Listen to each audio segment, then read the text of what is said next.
Intelligent Néron, il a dit oh là là, leur Dieu, il veut me faire comme aux autres, ceux qui ont fait du mal à son peuple. Il va me laisser gagner, il va m'utiliser et après il va me punir. Qu'a fait Néron? C'est un homme chacham. Il est parti, il s'est sauvé, il s'est converti. La Gemara elle-même témoigne que de Néron est sorti Rabbi Meir. Et certains disent, alors certains disent que c'était le petit-fils, et certains disent que Rabbi Meir c'est le fils même de Néron, mais comme c'est pas kavod pour la grandeur de Rabbi Meir de dire que c'est le fils de Néron, donc on ne le dit pas. Mais en tout cas, ce qui est sûr, c'est que la Gemara témoigne que Rabbi Meir était le descendant de l'empereur Néron. Il avait une femme extraordinaire. Hein, on sait que toujours derrière un grand homme, il y a toujours une grande femme, et sa femme s'appelait Brouria. Brouria, elle est connue comme un Talmid Chacham immense. Elle était une sagesse extraordinaire. C'est la fille de Rabbi Hanania ben Teradion. Rabbi Hanania ben Teradion qui est un des 10 Harugei Malchut, un des 10 qui a été tué par la royauté romaine. Et pour comprendre un petit peu la grandeur à la fois de Rabbi Meir, mais également de sa femme, il y a une histoire qui est très dure, qui est rapportée dans le Midrash, pire que ça. C'est que Rabbi Meir et sa femme, ils avaient une fille et 2 fils. Et les 2 fils de Rabbi Meir, la naissance de Brouilla, sont morts pendant Shabbat. Ils sont morts Shabbat à l'heure de Mincha, pendant qu'ils donnaient un cours. Qu'a fait sa femme Brouilla? Oui. En même temps, à Mincha de Shabbat. Donc, qu'a fait sa femme, Brouria? Elle les a laissés sur le lit, elle les a recouverts d'un drap. Rabbi Meir rentre, il revient du Beth Midrash et il dit où sont nos fils? Alors elle dit ils sont allés à la maison du Sud. Bon, c'est bizarre, je ne les ai pas vus là-bas. Donc qu'est-ce qu'elle fait? Elle lui donne la coupe de Havdalah. Il fait l'Havdalah, il repose la question où elles sont? Où sont nos fils? Ils sont allés à un endroit, à tel endroit, et ils ne vont pas tarder. Qu'est-ce qu'elle fait? Elle lui sert Melavé Malka, le quatrième repas. Donc elle voulait qu'il termine tout. Et quand il a fait Birkat Amazon, elle lui a dit comme ça: mon maître, j'ai une question à te poser. J'ai une question à te poser. Hier, un homme a confié un dépôt et maintenant il vient me le réclamer. Qu'est-ce qu'on doit faire? Il m'a laissé un picadone et il vient me le réclamer. Alors Rabbi Meir lui dit, mais il est évident que tu dois lui rendre. Elle lui dit, bon, je n'aurais pas fait ça sans ton accord. Donc elle lui prend la main, elle le fait monter, elle le rapproche du lit et elle soulève le drap. Donc ça c'est Brouria, il faut imaginer qu'elle s'occupe de Rabbi Meir, de la Havdalah, etc. Mais elle vient de perdre ses 2 fils. Elle soulève le drap. Et là, quand Rabbi Meir voit ses 2 fils, il commence à pleurer, à se lamenter. Mes fils. Et là, qu'est-ce qu'elle dit? Grandeur incroyable. Elle dit mais c'est toi-même qui m'as dit que quand on nous laisse un dépôt, alors il faut rendre le dépôt. Voilà, Hachem nous avait donné un dépôt et il nous a repris. Et là, Rabbi Meir a dit voilà, c'est sur toi qu'on dit Eshet Raïl Minta, une femme vaillante. Donc on voit c'est Brouria, c'est une femme extraordinaire avec un homme extraordinaire. On dit que Rabbi Meir était tellement grand que Stam Mishnah, si on voit une Mishnah sans auteur, c'est au nom de Rabbi Meir. Une Mishnah sans auteur, c'est Rabbi Meir, au nom de Rabbi Akiva, puisque c'était l'élève de Rabbi Akiva. Et donc on voit, il y a énormément, beaucoup de Mishnayot où il n'y a pas l'auteur. On rapporte comme ça, Rabbi qui a compilé les Mishnayot, il donne pas son avis, forcément. Des fois il rapporte Rabbi Omer, mais sinon en général il donne une Mishnah. Il y a beaucoup de Mishnayot qui sont anonymes, et donc en général c'est Rabbi Meir. Et Rabbi Meir avait une sagesse extraordinaire. Meir, ça vient de la Shon Or. C'était un homme qui éclairait les Chachamim. Il avait l'esprit très, très aiguisé. Et on disait, c'est rapporté dans le Maseret Sanhedrin, que quand Rabbi Meir étudiait, on avait l'impression qu'il déracinait des montagnes et qu'il les broyait l'une contre l'autre. Il était tellement Chacham, parce que déraciner des montagnes, c'est une force. Mais en plus de les broyer, ça qui était tellement, il y avait un pile-poule tellement charif, il arrivait tellement à réfléchir il te prouvait une chose et son contraire, et il arrivait à te donner 60 preuves que ça c'est cachère. Par exemple, il te disait un shiretz, quelque chose, un shiretz c'est quelque chose d'impur. Il arrivait à te prouver de 60 manières que c'est pur et de 60 manières que c'est impur. Et donc du coup, il était tellement chacham que la halakha n'est pas comme lui souvent. Parce que il avait une telle profondeur de connaissance et d'esprit qu'on ne savait pas comment était la lara parce que c'était voilà donc c'était un géant Rabbi Meir et Rabbi donc celui qui a compilé la Mishnah Rabbi Yehuda Hanassi dont on a parlé la semaine dernière. Il dit dans Maseret Yeruvin, le simple fait d'avoir vu Rabbi Meir de dos, c'est ça qui l'a rendu plus chacham que ses amis. Et il a dit, si je l'avais vu de face, Rabbi Meir, alors j'aurais été encore plus chacham. Donc le seul fait de voir Rabbi Meir, c'était exceptionnel et extraordinaire. Et il s'appelle, donc comme tu disais, certains pensent qu'il s'appelle Rabbi Meir, et certains disent qu'il s'appelle, son vrai nom c'était Nehorai. Mais de toutes les manières, quoi qu'il en soit, tu vas prendre les deux surnoms, les deux expriment la notion de lumière, donc c'est une lumière extraordinaire, et c'est également, comment c'est Rabbi Meir Baal Hanes, que tout le Ham Israël connaît, que tout le Ham Israël aime, Rabbi Meir, et d'ailleurs son kever qui est à Tibériade, c'est un des lieux les plus fréquentés et les plus connus. Alors quelle était la particularité de Rabbi Meir? Pourquoi il était Baal Hanes? Alors il y a beaucoup d'histoires qui sont racontées sur lui, et il y a un Rav qui est un des maîtres de la Kabbale qui dit on fait des dons en son nom parce qu'il a plaidé à de nombreuses reprises la cause d'Israël et en disant que Dieu nous considère comme ses enfants en dépit de nos péchés. Il me semble que ce matin on a étudié, j'avais un doute, mais maintenant ça confirme. Ce matin on a étudié dans Netzar Israël qu'on est appelé Banim Lachem. Banim Lachem, et ça confirme, donc c'est bien Rabbi Meir. Donc ce matin on a eu le scout de lire un enseignement de Rabbi Meir qui dit qu'on faute ou qu'on ne faute pas, on reste appelé Banim Lachem, et c'est ça la notion de Rabbi Meir et de Pesar Sheni, c'est quoi que tu fasses. Un fils, c'est vrai que parfois il peut y avoir des discussions, parfois un père et un fils peuvent ne pas être d'accord, mais un fils, ça reste un fils. C'est comme ça. Un fils, ça reste un fils, quel que soit l'éloignement. Et donc Rabbi Meir disait que vous vous éloignez ou que vous vous rapprochez d'Hachem, de toutes les manières, Banim Atem, vous restez les enfants d'Hachem. Et c'est pour ça aussi qu'il est tellement aimé. Et c'est pour ça aussi qu'il déclenchait des nissim. Parce que des nissim, on n'est pas des sorciers, on n'a pas la baguette magique. Qu'est-ce qui va faire qu'un homme va avoir des nissim ou non, on va déclencher des nissim? C'est Avat Israël, il va se mettre au service du Ham Israël. Et donc Rabbi Meir est complètement consacré, au Ham Israël. Donc après avoir vu un petit peu qui était Rabbi Meir, c'est vraiment un petit peu, parce qu'il y a des livres qui sont écrits sur lui. On va lire Bezrat Hashem, un enseignement très connu de Rabbi Meir dans Kiddushin, et on va lire une Mishnah également de Pirkei Avot, Yervod Rabbi Meir. Alors on a dit qu'il s'appelait Rabbi Meir et aussi Rabbi Nehorai. Et apparemment, à la fin de Maseret Kiddushin, si Rabbi Meir et Rabbi Nehorai sont les mêmes, il y a apparemment deux enseignements qui sont contradictoires. On va essayer de réconcilier ça avec Pirkei Avot Bezrat Hashem. Amar Rabbi Nehorai.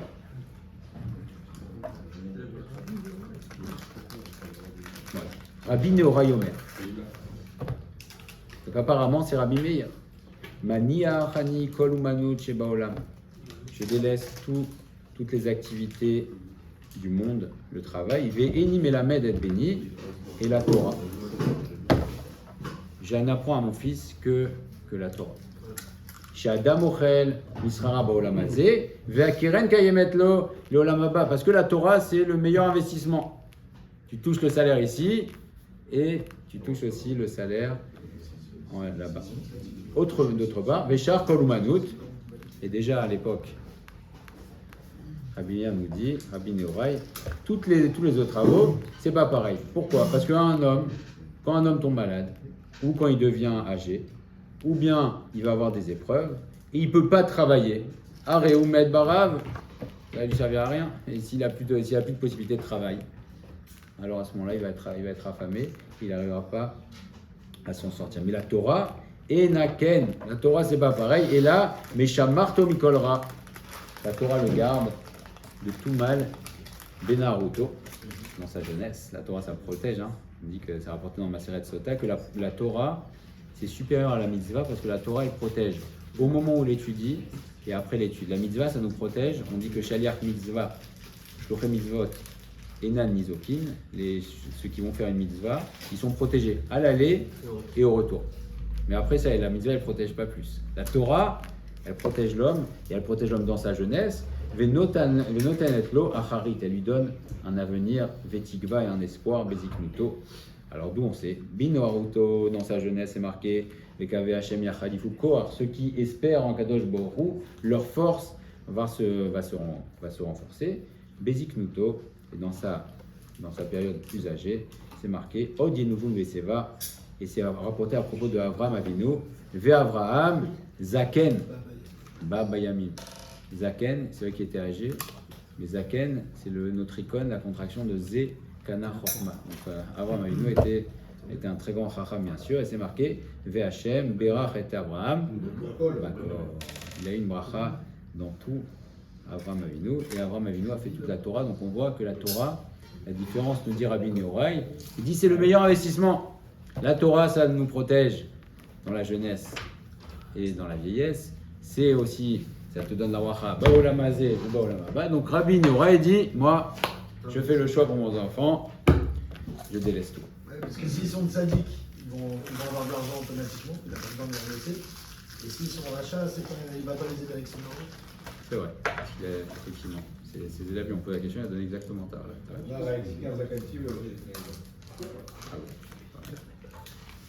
L'idiot, vous avez dit la première moitié, la deuxième moitié, la réponse est mieux. Vous avez étudié le sujet. La Shamaim, c'est absolument.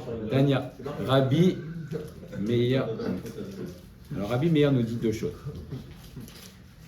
Là maintenant, apparemment, il dit que c'est bien de travailler. Il n'y a pas de travail, d'activité qui soit inutile dans le monde.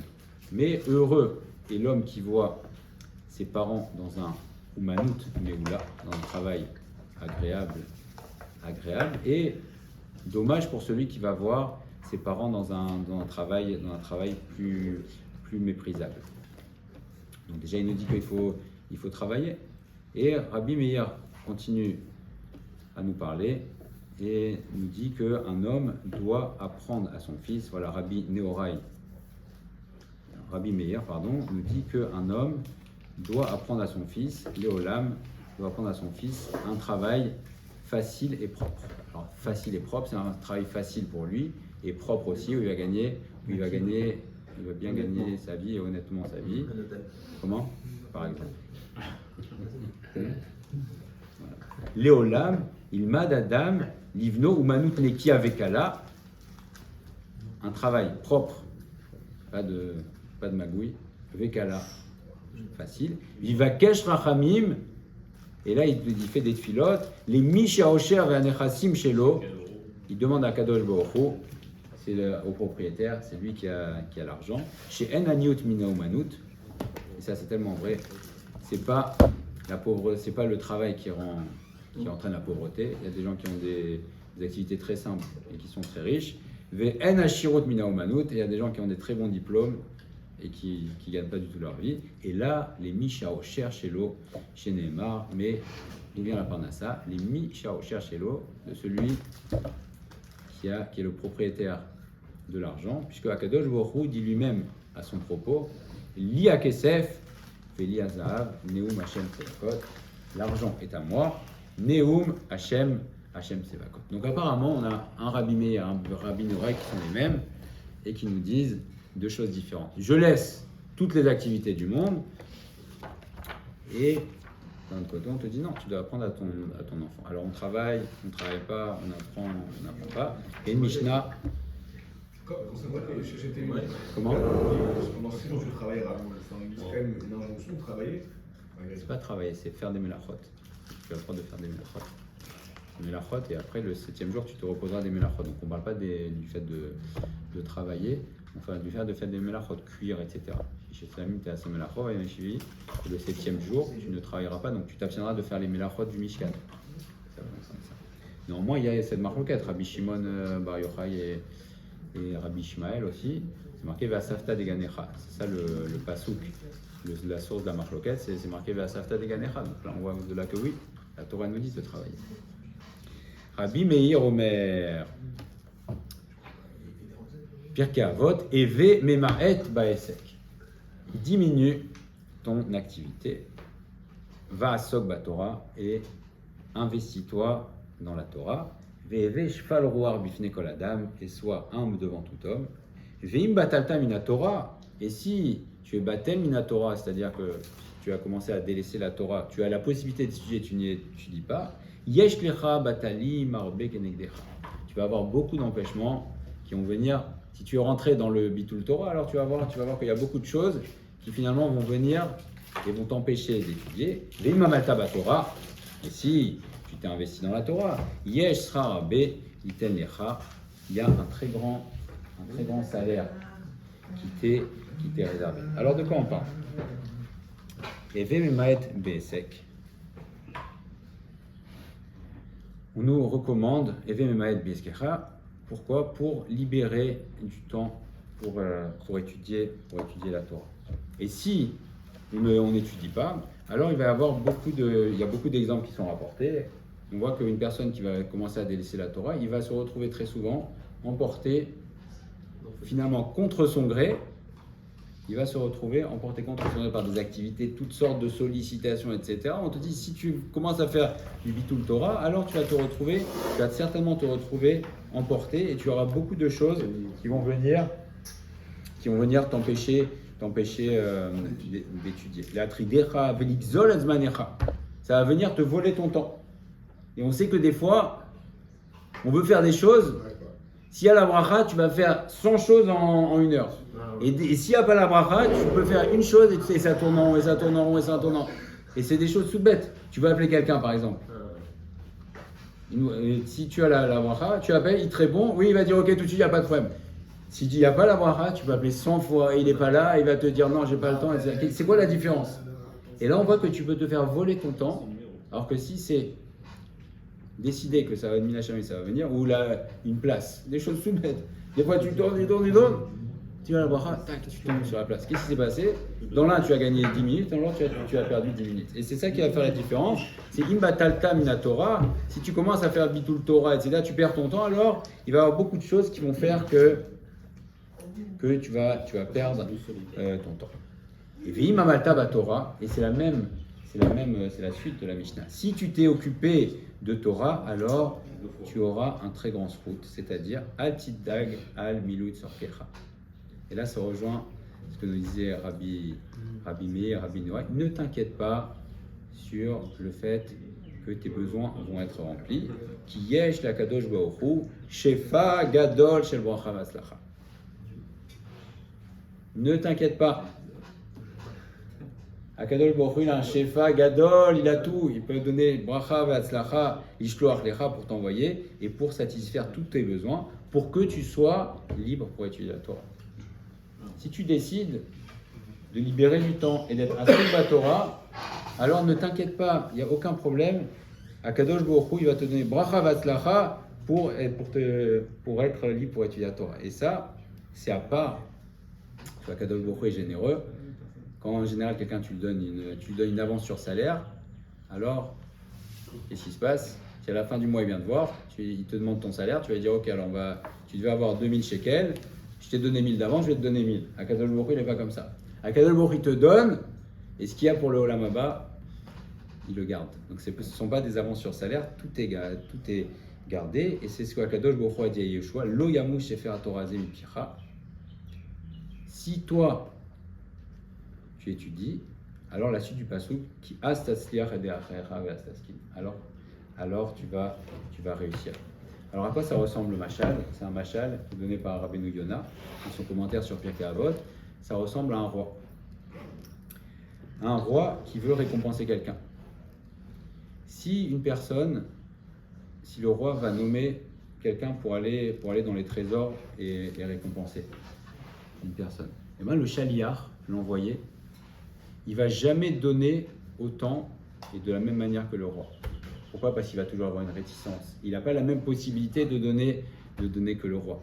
Alors que si le roi va donner, si Akadosh Baruch Hu il donne, alors à ce moment-là il donne de son Otsar et Akadosh Baruch Hu il peut donner sans limite et il est détaché des contingences de dire pourquoi et comment. Et c'est exactement pareil, si on est Batel Minatora, on ne s'occupe pas de Torah, alors on va essayer, Bezrat Hashem, de trouver de quelle manière.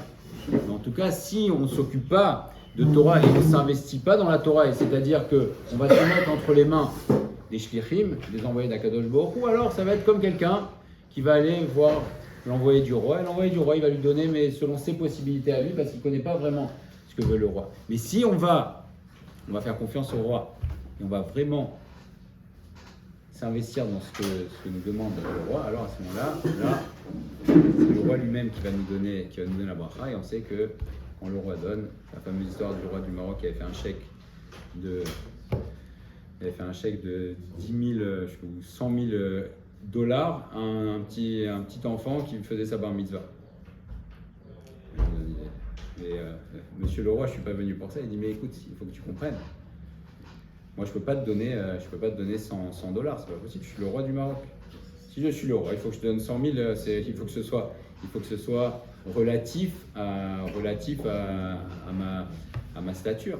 Et donc, pareil, quand on va faire confiance à Kadosh Baruch Hu, alors on va se mettre aussi entre ses mains, et si Kadosh Baruch Hu donne, c'est sûr que ça va avoir une toute autre dimension. Et il y a une histoire qui est rapportée, une personne qui est venue voir le Nativ.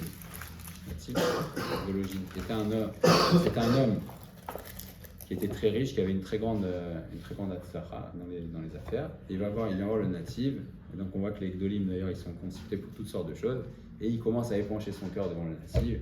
Il dit, écoutez Rav, franchement j'ai pas à me plaindre, j'ai une grande atzlacha dans le travail, etc. Vraiment, il n'y a aucun problème, mais à la maison, c'est la catastrophe.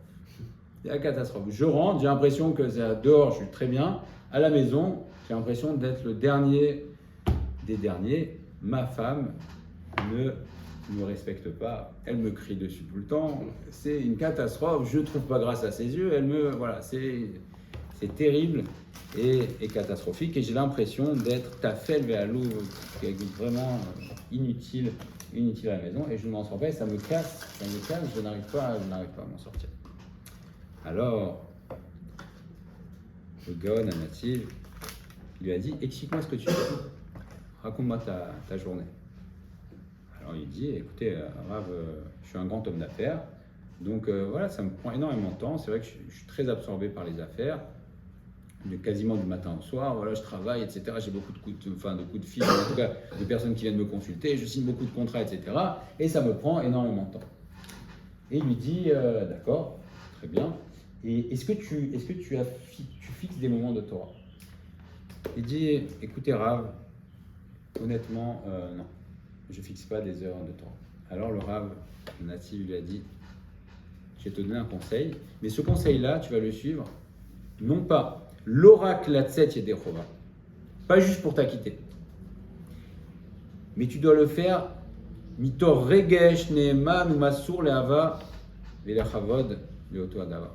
Mais tu dois le faire besimcha, be'ava, pas juste pour dire je fais, je m'acquitte, mais tu dois le faire avec amour, avec joie, avec des sentiments.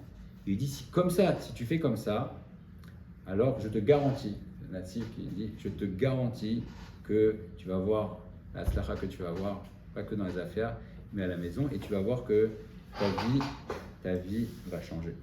Le natif dit, c'est marqué dans le passouk dans Michelet, que quand un Kadosh Baruch Hu approuve les chemins d'un homme, alors il va trouver grâce aux yeux de tout le monde. Et donc, il lui a donné le conseil, bien sûr, il lui a dit, fixe des moments de Torah. Fixe des moments de Torah, mais ne les fixe pas comme un poids, fixe-les be'ava, et tu dois garder chaque jour, et sache que si tu fais ce que Akadosh Baruch Hu veut, Aderer Haretsuya Bene Hashem, ou à Esek Batorah. Donc si tu fais Esek Batorah, alors Akadosh Baruch Hu, c'est un principe, Akadosh Baruch Hu, Oselot Srachav, Akadosh Baruch Hu, il remplit ses besoins. Et donc cet homme-là, il a besoin de Shalom Bayit. Mais il dit, attention, c'est Yom Yom la Torah. Et le natif, il lui a dit, sache, je te garantis ki ishtecha tiré becha. Alors que il avait l'impression d'être le dernier des derniers. Il lui a dit, je te garantis que ta femme verra chez toi Romemu Tamala. Un homme un homme extraordinaire. Et elle va se comporter avec toi, Bechavod, et tu verras que ça va être extraordinaire. Top.